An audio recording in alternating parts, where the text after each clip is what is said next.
So we've got the reigning premiers next up in the Melbourne Football Club with pick number 19. They're on the clock as we have a look at the remaining players according to the Fox Lab rank. And, well, Johnson, there's some brilliant midfield talent there. And Sonsi as a player, you like Butler as well as a player that can play that midfield forward role. Yeah, that's right. I had Johnson rated fairly highly within the realms of from what I've seen in terms of a player. I think Kingy was keen on Butler in the pre-show. With pick 19, the Melbourne Football Club have selected Jacob van Rooyen from Claremont. Congratulations to Jacob, considered the leading swingman in the draft. He's a versatile, a bit like a Michael Hurley, has the work ethic and ability to play key positions at either end of the ground, has played senior footy in the WAFL and is a very handy pickup, Kevin. Yeah, terrific young man to a young leader. Loved that representative game he played against SA across half-back. He with Bazzo were the two stars. He took everything. Grand final this year at Colts when we kicked 4. Who come back on him was Bazzo. The opposition defender was shifted across to slow him up a little bit after he'd kicked 3 goals in the first quarter. So intercept marker down back. So, yeah, as you described, Sarah, a guy that can go forward as well. Lovely size at 193, so the old 6'4". And interesting too, the last couple of players drafted an excellent final series. So therefore, playing it right out, playing well in the tough games at the end of the season. And heading to a team that had a very good final series, or the best final series in the D's, Kingy.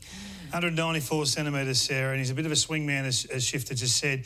I love his ability to stay in marking contests. He's a contested marking beast. He protects drop zone. He knows where his opponent always is. He knows where the location is and then protects, as you can see there, falling forward into the mark. We see that from the best forwards in the competition. So his ability to not only win one-on-ones, but to bring the ball to the ground when he's outnumbered 2v1, or to stay in marking contests like this.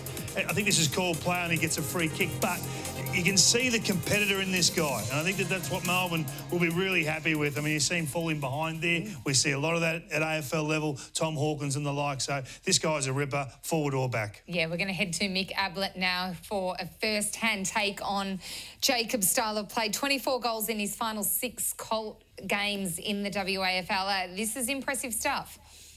Yeah, it is, Sarah. He kicked 34 in 9 games across the season, and I was actually quite surprised to see him a couple of times play deep defence as well. So what he's going to give Melbourne is real genuine flexibility, someone that they can play around with a little bit. Does he eventually go forward to replace Ben Brown when he retires? Does he go down back and give Jake Lever and Stephen May a hand? But wherever he lands, what he does possess is leadership. And when you look at the big bodies, the Clayton Olivers, the Christian Petrakas, he fits with that sort of mix, but what he also gives them is great character and just another string to the Melbourne Demons' bow.